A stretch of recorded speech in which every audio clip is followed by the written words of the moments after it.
Halo teman-teman semuanya, ketemu lagi di channel YouTube ini bersama saya Denny Chandra yang akan membahas seputar pengembangan diri, komunikasi, literasi, dan inspirasi. Dan pada video kali ini kita akan berbincang-bincang dengan seorang penulis yang juga menekuni profesi sebagai ghostwriter di Indonesia sekaligus mentor di Akademi Penulis Buku. Ya, beliau adalah Mas Anang YB. Tapi sebelum lanjut untuk menonton video ini, jangan lupa untuk subscribe dan nyalakan lonceng notifikasinya biar kalian tidak ketinggalan dengan video-video terbaru yang saya bagikan di channel ini.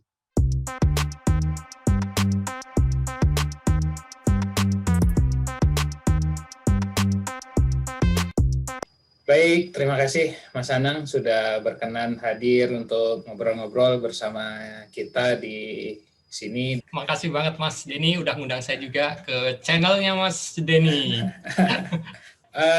Baik, Mas Anang Trinugroho, betul nggak Mas ya?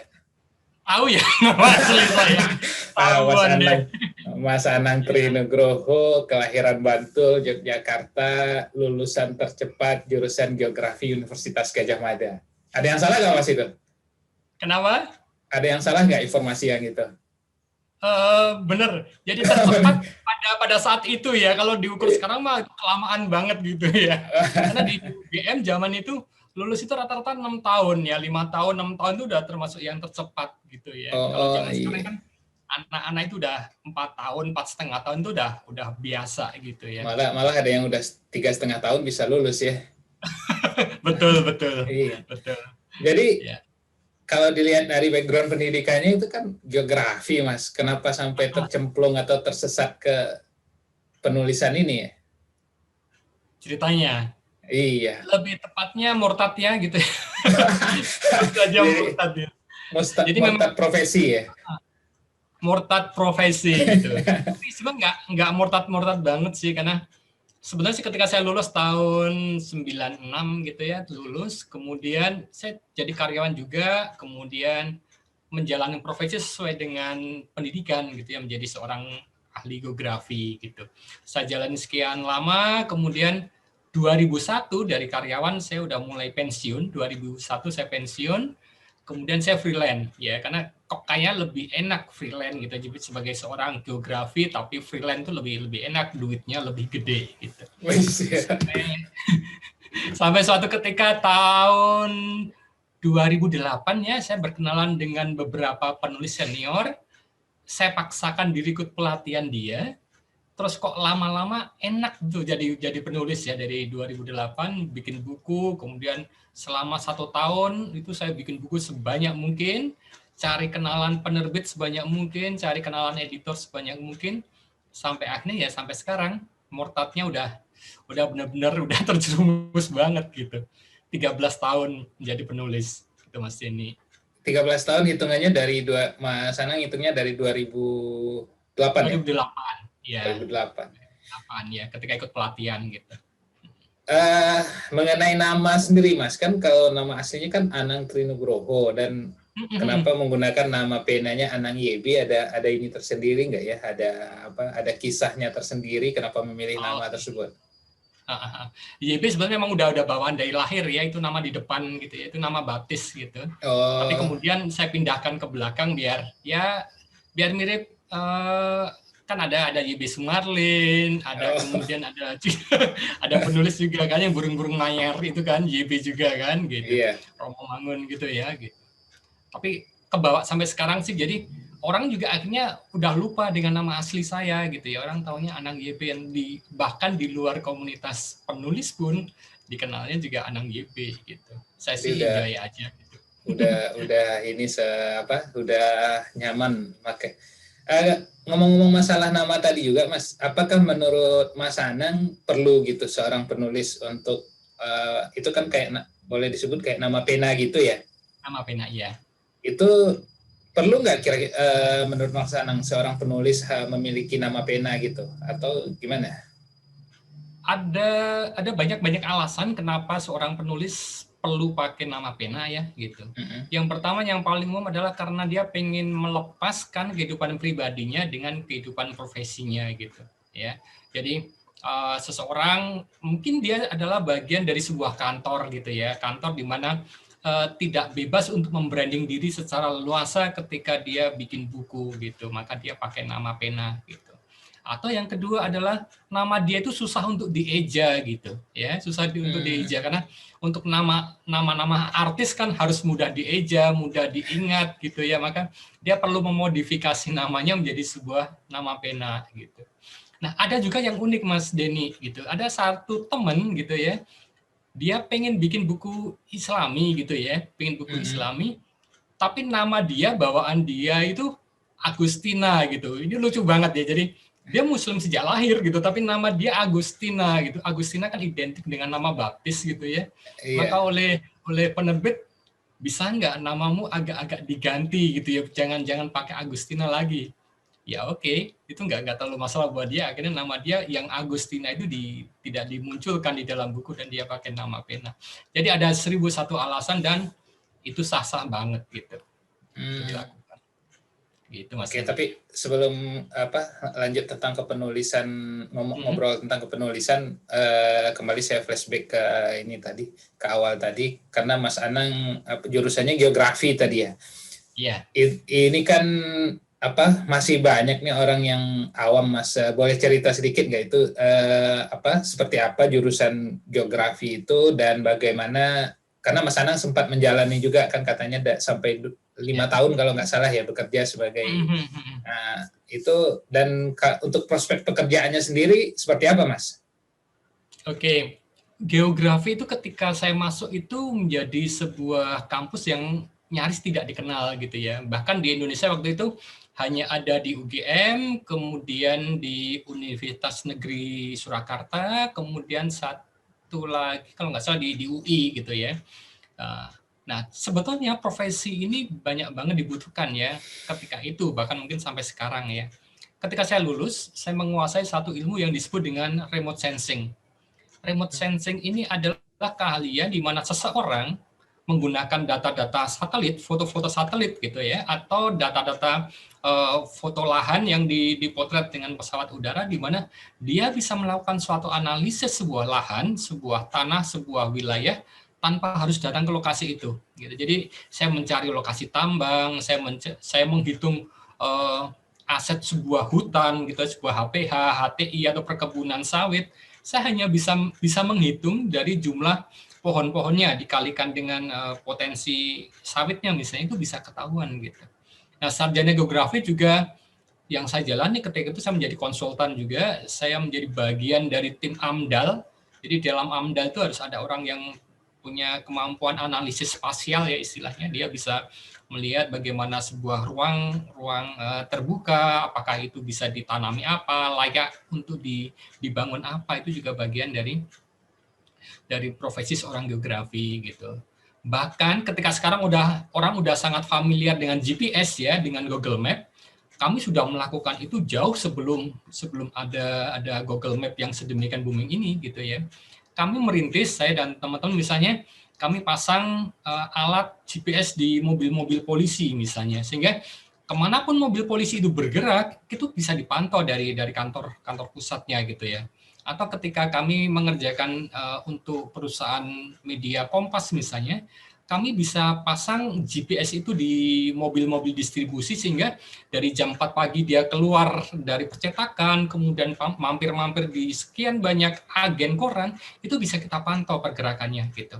Nah, itu adalah kerjaan-kerjaan seorang geografi gitu. Dan itu masih kebawa sampai sekarang gitu. Jadi ketika saya masih freelance, saya juga keliling Indonesia, dan itu enak banget ya, profesi di mana kita bisa keliling Indonesia gratis, dibayar, dan kita dihargai sebagai seorang ekspor untuk bisa melakukan itu. Lebih kurangnya gitulah profesi seorang geografi, Mas Denny. Tapi seperti yang Mas Anang bilang barusan, jauh sebelum orang familiar dengan Google Map atau Google Earth sekarang gitu kan. Ketika sekarang semua informasi untuk foto satelit itu udah tersedia di Google Map atau Google Earth, apakah menurut Mas Anang masih posisi seorang geografer tersebut masih memungkinkan atau diperlukan di saat sekarang ini? Oke. Saya yakin pasti ya, karena yang diperlukan kan sebenarnya bukan sekedar apa yang tampak di depan mata, tetapi analisis di sebaliknya gitu ya. Jadi menghubungkan antara kondisi perairan, kondisi topografi, kondisi time series dari waktu yang dulu sampai sekarang, bagaimana prediksinya, kemudian kita mengolah kontur sebuah daerah, apakah potensinya banjir seberapa besar, itu tetap akan kepake gitu. Bahkan waktu itu kita juga lakukan misalnya untuk Hoka-Hoka Bento misalnya. Kita bisa petakan Hoka-Hoka Bento di Jabodetabek misalnya. Kita semua outlet kita petakan sehingga ketika kita klik satu outlet itu bisa langsung ketahuan berapa banyak customernya, menu apa yang paling disukai, kemudian pada jam-jam berapa itu rame, sehingga kebutuhan karyawan itu sebaiknya diperbanyak pada jam-jam berapa. Nah, itu yang seringkali dibutuhkan orang, dan itu tidak bisa dilakukan hanya dengan sekedar melihat data gitu. Dibutuhkan sebuah keahlian untuk mampu menganalisisnya. Wah, jadi ngomong panjang. Ya nggak apa-apa Mas, pengetahuan bisa juga bermanfaat buat sebagian, seperti Mas Anang bilang tadi kan, istilahnya bukan jurusan favorit, karena ya bisa jadi karena orang nggak tahu nanti prospeknya seperti apa. Padahal setelah dengar cerita Mas Anang tadi kan begitu banyak prospeknya, dan justru cukup menjanjikan juga gitu kan. Iya. Dan kembali ke dunia kepenulisan nih Mas. Kalau nggak salah di tahun 2 atau 3 tahun belakangan saya sempat mengikuti juga. Mas Anang ini kan salah satu dari 5 pendekar ya nyebutnya ya. Iya, gitu. 5 itu pendekar. 5 pendekar, kalau nggak salah Mas Bambang Trim, Mas Anang, Mas Fahmi, sama yang 2 lagi. Ada Mas Agung. 2 Agung kan? Mas Agung ya, ada 2 Agung di situ. Iya, 2 Agung di situ.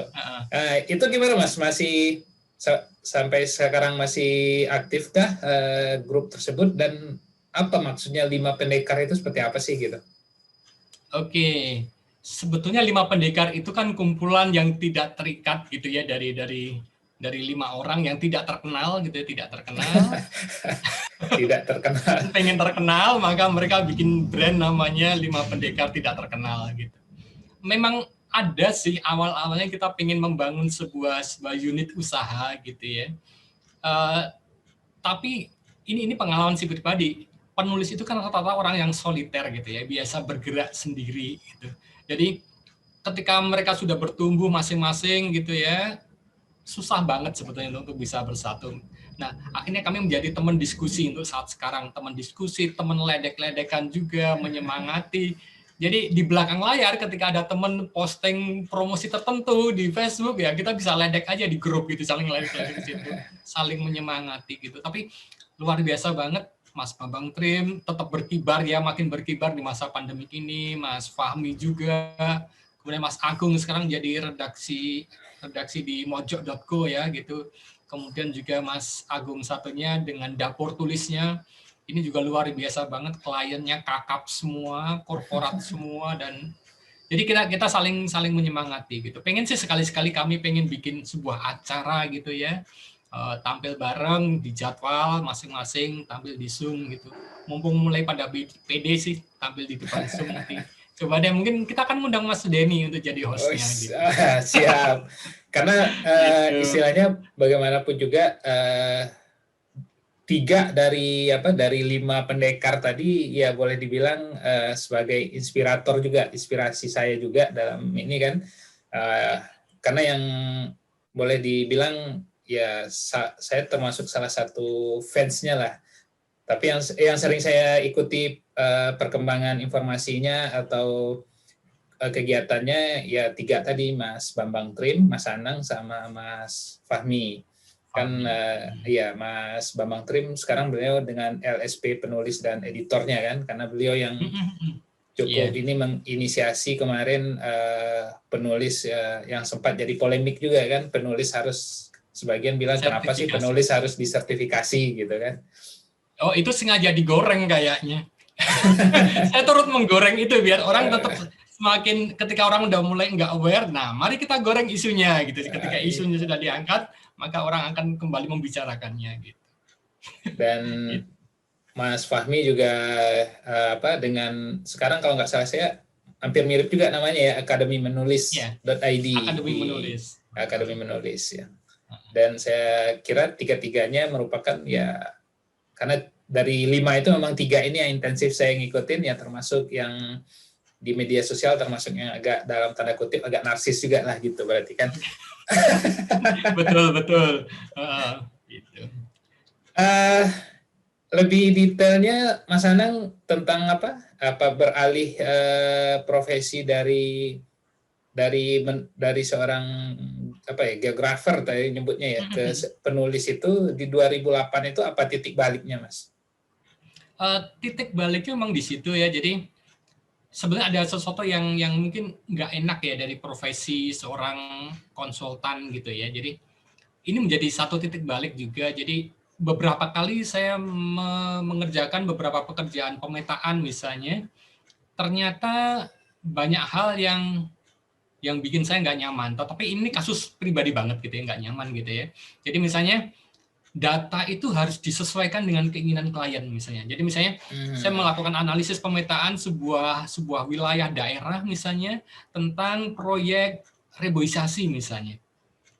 Data yang saya temukan di lapangan ternyata jauh lebih sedikit daripada fakta yang mereka laporkan gitu.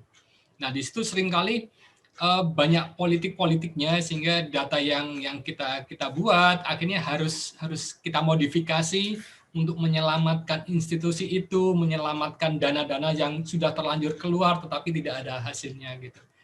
Saya juga pernah beberapa kali harus bawa setumpuk amplop untuk saya bagikan kepada orang-orang di departemen misalnya.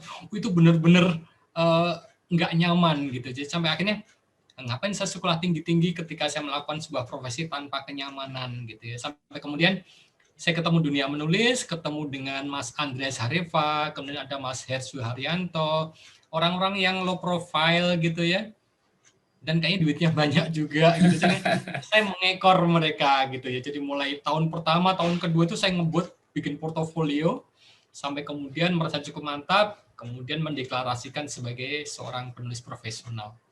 Kebawa sampai sekarang gitu Mas Denny. Oh, menarik ketika Mas Anang bilang ngebut bikin portofolio. Jadi ketika tahun 2008 itu Mas Anang udah mulai menerbitkan, apakah mulainya dari artikel atau langsung ke buku Mas waktu itu? Kalau artikel itu sudah saya mulai jauh sebelum saya jadi penulis sebetulnya ya. Saya lebih banyak waktu itu ikut Google AdSense gitu ya sebagai kemudian ikut paid review juga dengan menghasilkan $. Jadi saya bisa punya puluhan blog ya sebelum jadi penulis buku, puluhan blog, kemudian mencari duit dari artikel-artikel di internet gitu. Itu ke bawah dan cukup nyaman banget waktu itu, senang banget nulis. Sampai kemudian yaitu 2008 bulan Februari ketemu sebuah pelatihan, saya ikut pelatihan kok kayaknya tidak hanya sekedar pengen nulis artikel gitu, tapi pengen juga bikin sebuah buku gitu. Dan ya udah banyak buku akhirnya, cuman karena saya ikut pelatihannya adalah non fiksi, maka ya itu menjadi awal mula untuk saya mencintai non fiksi gitu. Sedangkan fiksi sekedar sesuatu yang di luar itu, sekedar tambahan gitu. Ketika mendeklar atau menginikan diri sebagai seorang penulis, udah dengan berapa portofolio buku dulu Mas Anang berani menginikan bahwa saya akhirnya mantap untuk melabeli diri sebagai seorang penulis gitu? Iya. Saya menganggapnya memang portofolio itu penting banget ya Mas Denny ya gitu. Jadi kalau kita mau jadi penulis, mau dikenal orang, portofolio itu harus dibuat gitu. Pertama adalah portofolio untuk jenis-jenis tulisan yang mau kita buat. Apakah kita mau menjadi seorang penulis generalis ataukah menjadi seorang penulis yang spesialis tertentu gitu. Saya memilih di awal ada menjadi penulis generalis dan non fiksi gitu. Maka tahun pertama saya bikin sekitar 10 buku. Ya, 10 buku dengan tema-tema yang beragam banget. Ada buku parenting, ada buku internet marketing, ada buku-buku rohani gitu ya. Buku-buku kesehatan itu saya buat semua sehingga kalaupun nanti saya cari klien, saya udah punya portofolio nih, buku saya kayak gini gitu. Itu yang pertama ya. Jadi menulis banyak buku dengan banyak tema. Kemudian yang kedua adalah saya harus menerbitkan buku di banyak penerbit yang berbeda, gitu ya. Memang sih ada beberapa penulis yang punya prinsip berbeda ya. Mereka akan loyal pada satu penerbit gitu. Tapi kalau saya berpikir sebaliknya, dengan saya menerbitkan buku di banyak penerbit yang berbeda, maka relasi saya akan menjadi jauh lebih luas daripada saya hanya berpegang pada satu editor gitu. Maka saya masukkan ke LX Media, ke GPU, kemudian ke penerbit-penerbit kecil di Jogja misalnya gitu. Kemudian beberapa penerbit rohani juga saya masukin. Sehingga tahun pertama saya tuh udah punya banyak buku, banyak tema, dan jejaring saya langsung meluas. Itu yang menjadi titik awal yang sangat penting banget untuk menjadi pijakan untuk bisa loncat lebih kencang lagi ke depannya gitu Mas Denny.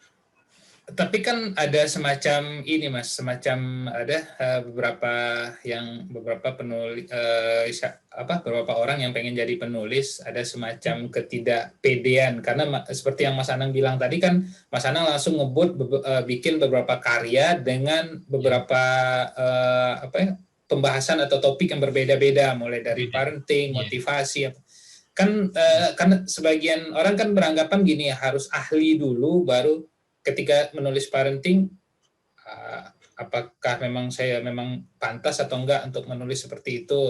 Ada semacam ketidakpedean gitu, Mas. Menurut Mas Anang gimana? Apakah seseorang itu harus ahli dulu atau bisa dengan mencari berbagai referensi akhirnya menulis sebuah buku dengan tema yang berbeda-beda gitu? Oke, sekarang gini Mas, taruhlah ada seorang ibu gitu ya, seorang ibu yang mempunyai anak remaja, dan ibu ini adalah seorang dokter misalnya. Dari sisi itu aja dia bisa menulis banyak hal berdasarkan kehidupan pribadinya. Ya, pertama dia bisa menulis buku tentang remaja karena anak dia remaja. Dia punya cukup pengalaman bagaimana dia mengasuh, mendidik, membesarkan anaknya. Itu yang pertama. Yang kedua dia juga ahli dalam kehidupan berkeluarga. Karena dia sudah punya suami, punya anak remaja, saya yakin dia pasti punya inspirasi untuk bisa membagikan kisahnya, membagikan pengalaman kepada orang berdasarkan pengalaman hidupnya. Itu baru dua ya. Ketiga, dia juga seorang dokter. Dia bisa menuliskan apapun yang dia alami, apapun yang sudah dia pelajari sekian tahun selama dia menuntut ilmu kedokteran. Itu bisa dia tulis. Apalagi, dia juga hidup dalam kehidupan sosial, Mas, gitu ya.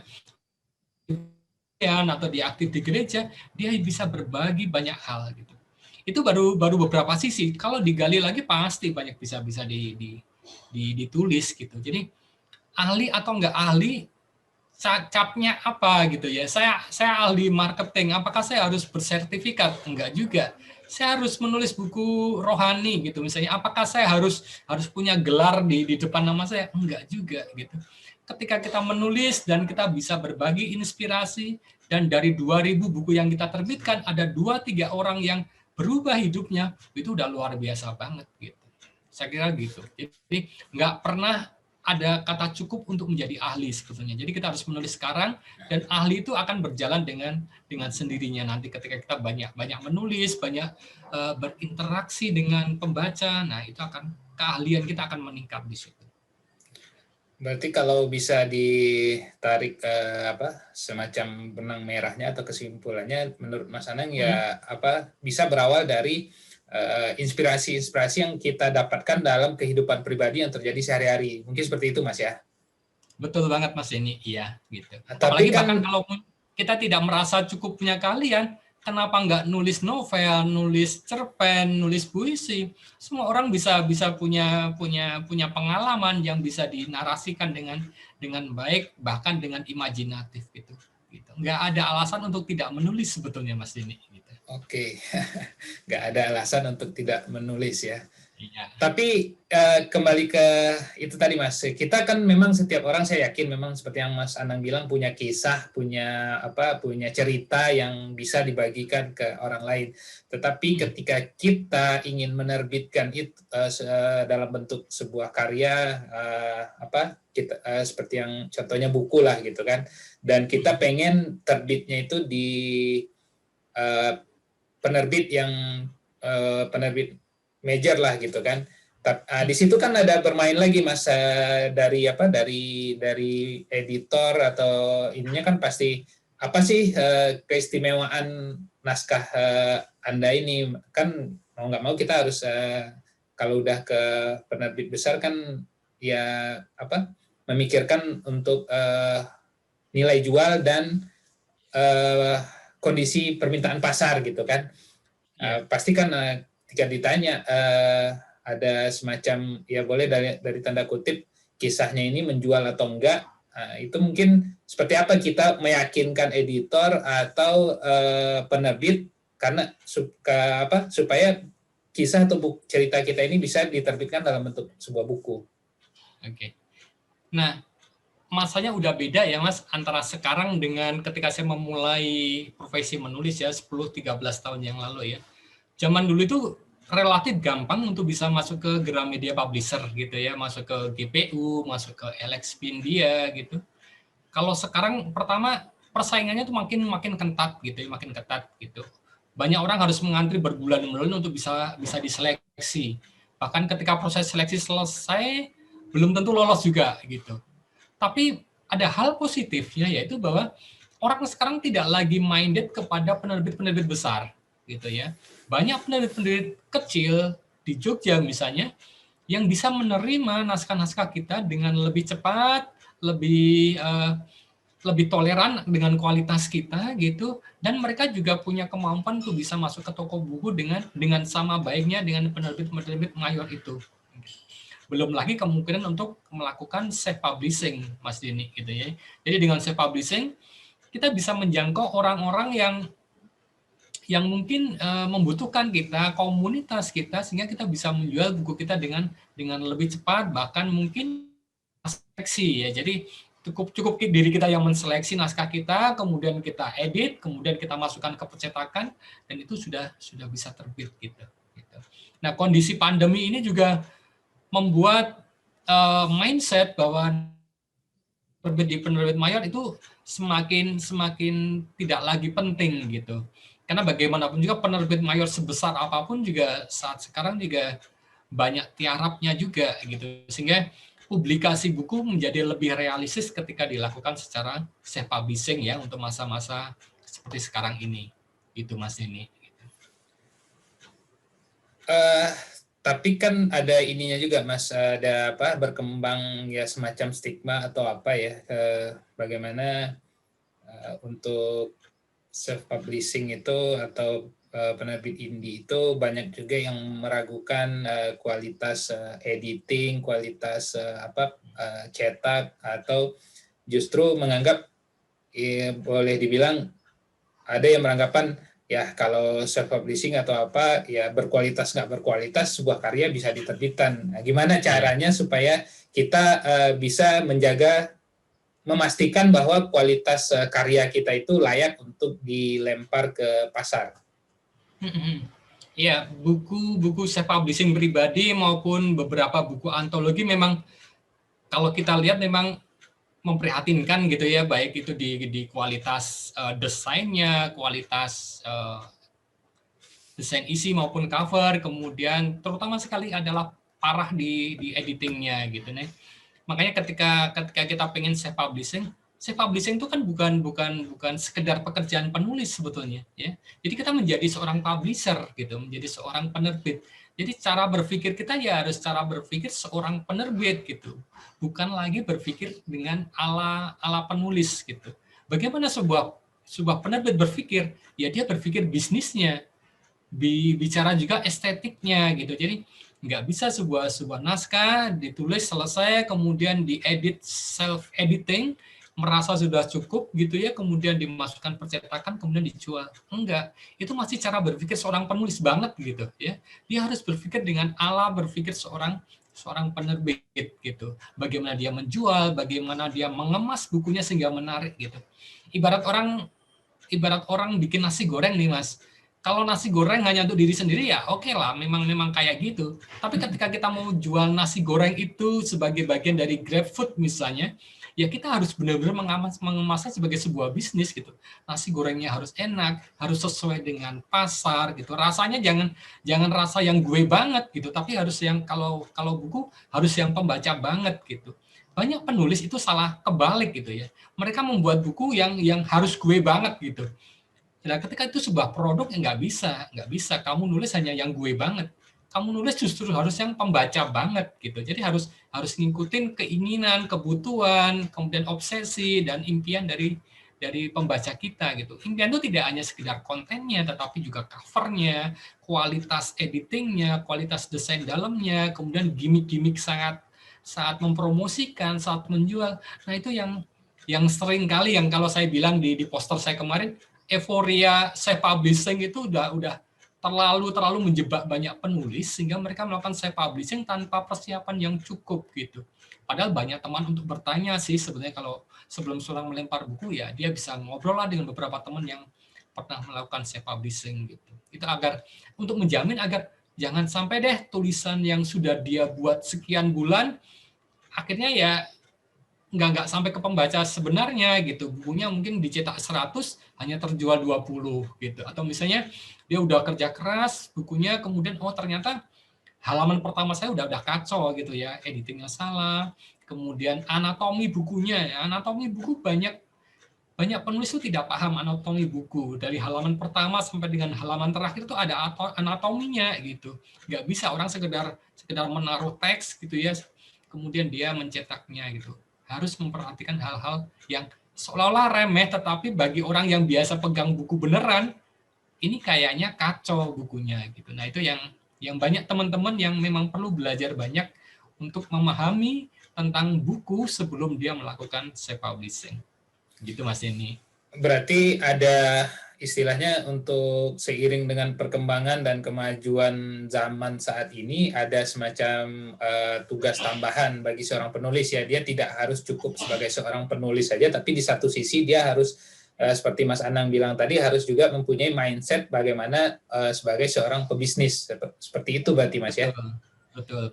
Itu mindset penulis profesional gitu ya. Kecuali kalau kita menulis sekedar untuk mengekspresikan diri, ya monggo saja gitu ya. Tapi ketika kita menulis untuk dibaca orang, untuk dibaca lebih banyak orang, maka mindset itu harus dibangun juga gitu. Kecuali ya, kalau kita hanya nulis untuk dibaca oleh suami kita, anak-anak kita, atau teman-teman alumni, ya monggo gitu. Tapi kalau pengen dibaca lebih luas lagi, pengen memberikan dampak yang lebih besar, saya sarankan coba deh lebih dalami lagi proses perkembangan sebuah buku, kemudian penerbitan, kemudian kualitasnya juga, gitu. Jadi intinya kalau memang pengen menekuni dunia atau profesi kepenulisan ini secara profesional ya nggak cukup kalau hanya sekedar sekedar menulis saja, tapi itu tadi Mas ya harus membekali diri juga dengan ilmu-ilmu lainnya yang termasuk tentang riset pasar tadi, selera pembaca seperti apa, dan bagaimana kenal juga dengan lingkup bisnis di dunia penerbitan. Seperti itu Mas ya? Iya. Betul banget Mas, betul banget ya. Gitu. Berarti ya itu kan ada semacam effort lebih yang harus dikeluarkan tetapi kalau tetap dengan pengen menembus, kan ada semacam kebanggaan juga nih Mas bagi sebagian penulis ya ketika bukunya diterbitkan oleh taruhlah ada logo Alex Media, logo Buana Pustaka, logonya penerbit major itu. Nah, bagaimana caranya untuk ngebangun komunikasi atau menjalin relasi dengan editor-editor di penerbit besar tersebut, Mas? Oke, jadi memang masih banyak, dan ini memang sebuah keniscayaan ya bahwa seseorang pengen membangun personal branding gitu ya dengan logo penerbit besar gitu. Karena ketika buku kita hadir dan ada logo penerbit yang terpercaya atau penerbit yang sudah brandingnya bagus, maka branding kita pun akan terangkat gitu ya.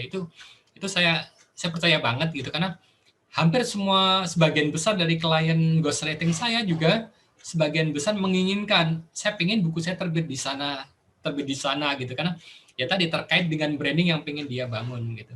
Biasanya itu akan ketika klien pengen terbit di sebuah tempat, biasanya saya akan memediasi gitu ya. Saya tidak pernah menjanjikan buku itu akan terbit di sana gitu, tapi saya membantu dia untuk mediasi gitu ya. Jadi klien saya ini akan bertemu dengan editor senior di sana. Nah, mereka bebas untuk berdiskusi, ya, apakah akan diterbitkan dengan cara yang biasa, artinya mengikuti antrian, gitu ya, diseleksi, kemudian diputuskan, kemudian diberi jadwal terbit sekian bulan ke depan, atau pengen potong kompas nih, buku ini terbit, gitu. Bagaimanapun caranya bisa terbit. Itu bisa juga itu dinegosiasikan dengan penerbit besar. Selama bahwa naskah ini adalah naskah yang temanya baik, tidak bertentangan dengan misi dan visi perusahaan, maka itu bisa dinegosiasikan. Biasanya mereka akan mengajak bekerja sama itu Mas Denny. Ya, jadi misalnya buku itu terbit 2000 eksemplar, maka si pemilik naskah ini ditawarin deh, Anda sanggup beli berapa untuk cetak pertama gitu. Nah, klien saya kebanyakan kan ada motivator, ada trainer, ada dokter, di mana buku-buku mereka memang cepat untuk terserap gitu ya. Jadi seorang trainer mungkin dia bisa menjual 200-300 buku dalam satu bulan karena eventnya banyak gitu ya.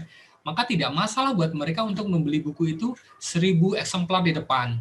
Itu bisa dilakukan. Nah, itu kalau sudah ada negosiasi kayak gitu, maka buku itu akan diberikan jadwal terbit, bahkan memotong antrian dari yang reguler gitu.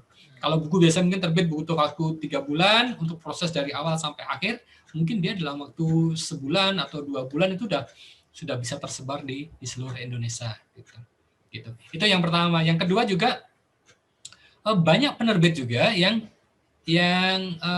memberikan jasa-jasa pencetakan print on demand gitu. Jadi misalnya kita masukkan naskah kita di penerbit X misalnya, selama naskah itu memang tidak bertentangan, tadi saya bilang tidak bertentangan misi dan visi penerbit itu, bisa aja dia hanya dicetak 10, 20 dan dia sudah mendapat logo penerbit plus ISBN-nya gitu.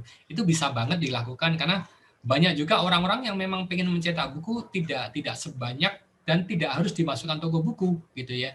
Misalnya saya bikin biografi misalnya, biografi dan hanya saya bagikan kepada orang-orang di sekitar saya hanya cetak 100.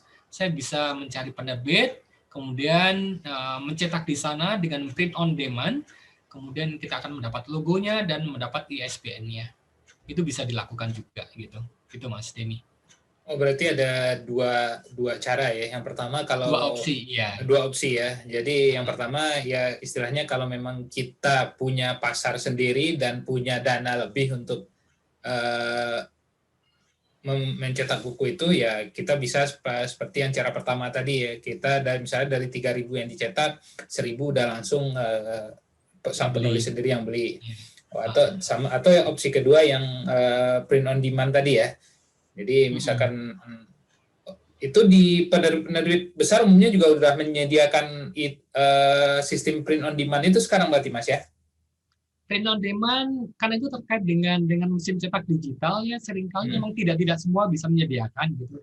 Tapi kalau yang model pertama tadi itu setahu saya semua penerbit menyediakan kemungkinan itu. Jadi kerjasama penjualan atau pemasaran sebuah buku gitu ya. Jadi atau misalnya kalau zaman dulu ya ketika belum seketat sekarang, kita hanya cukup ditanya, biasanya kita disuruh mengisi form ya. Kalau di LX Media itu ada formulir usulan naskah gitu ya.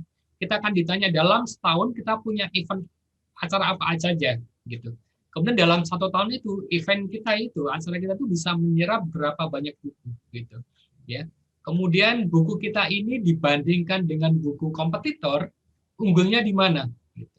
Kemudian ada juga pertanyaan, apa yang membuat seseorang lebih memilih buku kompetitor daripada buku Anda? Jadi sejak awal sudah disaring ya kalau di LX Media itu ya. Jadi kita harus mengisi itu gitu. Kemudian kita juga bahkan ditanya buku Anda ini Anda nilai layak untuk dijual berapa gitu. Itu juga diminta. Kemudian di dalam buku ini apakah ada bonusnya, bonus CD atau bonus apa atau bonus voucher seminar misalnya, itu juga menjadi sebuah nilai penting gitu.